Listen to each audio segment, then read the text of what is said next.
आज की कहानी एक सच्ची घटना पर आधारित है।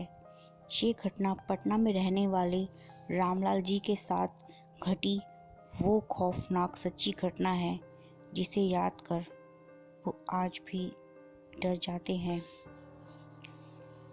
5 साल पहले रामलाल जी रोज़ की ही तरह ऑफिस के लिए निकल रहे थे कि उनकी बीवी ने उन्हें पीछे से आवाज़ लगाकर रोका। बीवी, अजी सुनते हो, आज सुबह से ही मेरी दाहिनी आंख फड़क रही है, कुछ अशुभ होने वाला है। इस पर रामलाल जी ने कहा, रामलाल जी, तुम्हारी आंख में कुछ गिर गया होगा।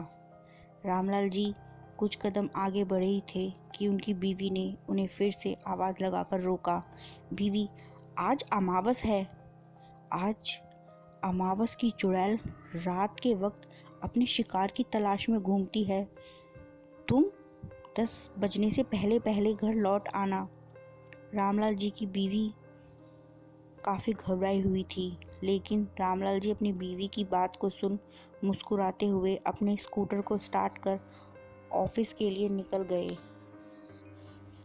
वहीं रात 8 बजे रामलाल जी के ऑफिस की छुट्टी हो गई, लेकिन बॉस ने रामलाल जी और कुछ अन्य कर्मचारियों को ओवर टाइम के लिए रोक लिया।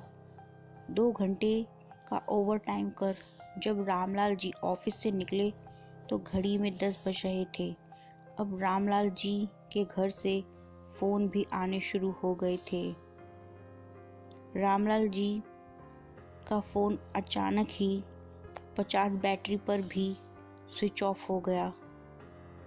रामलाल जी थोड़ा हैरान हुए, लेकिन उन्होंने इस बात पर ज़्यादा ध्यान नहीं दिया। रामलाल जी ने अपना स्कूटर उठाया और वो घर की ओर चल दिए। रामलाल जी ये देख बड़े हैरान थे कि आज रोड बिल्कुल सुनसान पड़ा था। इस पर रामलाल जी ने अपने आप से कहा, आज रोड इतना सुनसान क्यों पड़ा है? अच्छा, बाकी सब भी मेरी बीवी की तरह अमावस की चुड़ैल पर यकीन करते हैं। रामलाल जी का स्कूटर अभी कुछ आगे पहुंचा ही था कि तभी उन्होंने एक बार फिर अपनी घड़ी में वक्त देखा।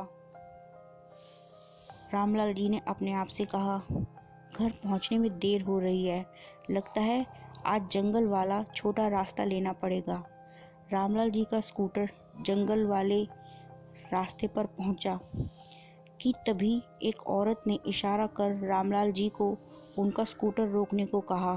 रामलाल जी ने स्कूटर रोक दिया। रामलाल जी उस औरत को देख थोड़े हैरान थे। उस औरत ने बड़ा ही अतरंगी सा फेस बना रखा था। उस औरत ने काले रंग की साड़ी पहनी हुई थी और चूड़ी, बिंदी, नेल पॉलिश, यहाँ तक कि लिपस्टिक भी काली लगाई हुई थी। लंबे लंबे बाल और लंबे लंबे नाखून। उस औरत ने रामलाल जी को एक पेपर दिखाकर कहा, औरत, क्या आप मुझे पता बता सकते हैं? रामलाल जी ने वो पेपर देखकर कहा, रामलाल जी, ये कॉलोनी तो यहीं रास्ते में पड़ती है, चलिए आप मेरे स्कूटर पर बैठ जाइए, मैं आपको वहाँ छोड़ दूँगा। वो औरत रामलाल जी के स्कूटर पर उनके पीछे बैठ गई।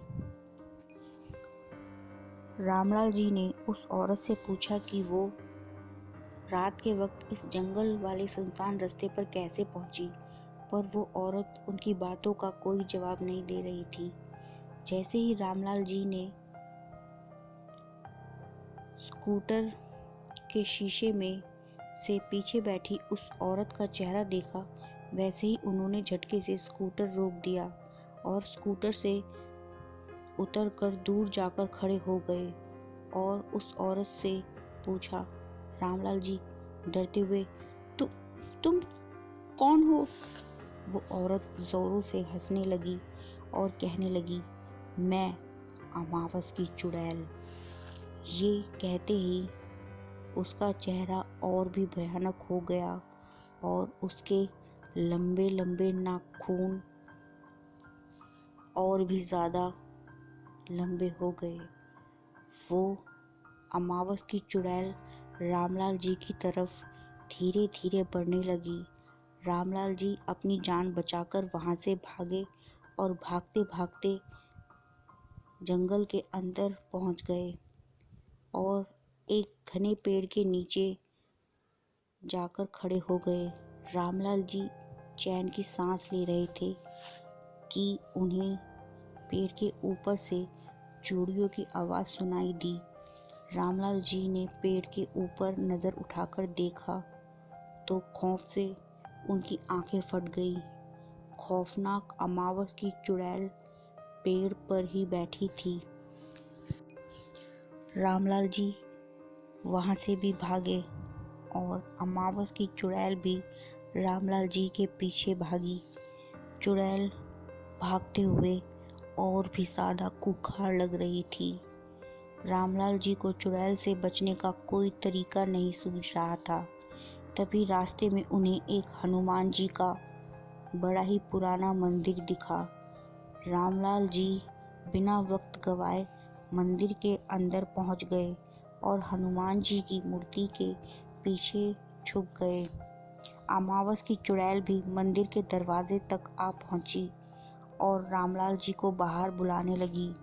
वहीं मूर्ति के पीछे छुपे रामलाल जी डर के मारे पसीने पसीने हो रहे थे।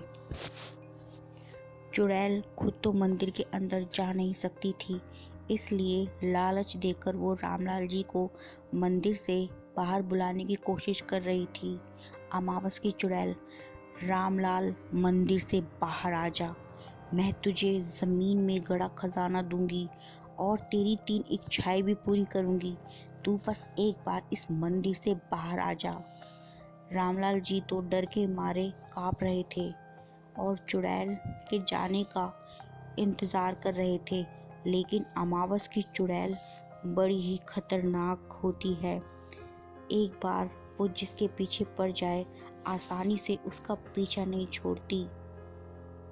वहीं अमावस की चुड़ैल हर कोशिश कर रही थी रामलाल जी को उस मंदिर से बाहर निकालने की, लेकिन रामलाल जी मंदिर के अंदर ही छुपे हुए थे। जैसे ही अमावस की चुड़ैल ने मंदिर के अंदर जाने के लिए अपना कदम बढ़ाया, वैसे ही उसका एक पैर जलने लगा और वो डर के मारे वहाँ से गायब हो गई। वहीं रामलाल जी भी सुबह होने तक मंदिर में ही छुपे बैठे रहे। वहीं रामलाल जी ने जब सूरज की पहली किरण देखी तो उनकी जान में जान आई और वो सुबह होने के बाद अपने घर के लिए निकल गए। घर पहुंचने पर उन्होंने अपने परिवार को परेशान बैठा देखा। रामलाल जी को देख उनके परिवार की जान में जान आई। वहीं रामलाल जी इस घटना के साथ एक सबक सीख गए और फिर उस दिन के बाद रामलाल जी कभी भी अमावस के दिन उस जंगल वाले रास्ते से कभी नहीं गुजरे। अगर आपको ये कहानी पसंद आए तो प्लीज़ वीडियो पर लाइक ज़रूर कीजिए और चैनल को सब्सक्राइब करना ना भूलें। Thank you.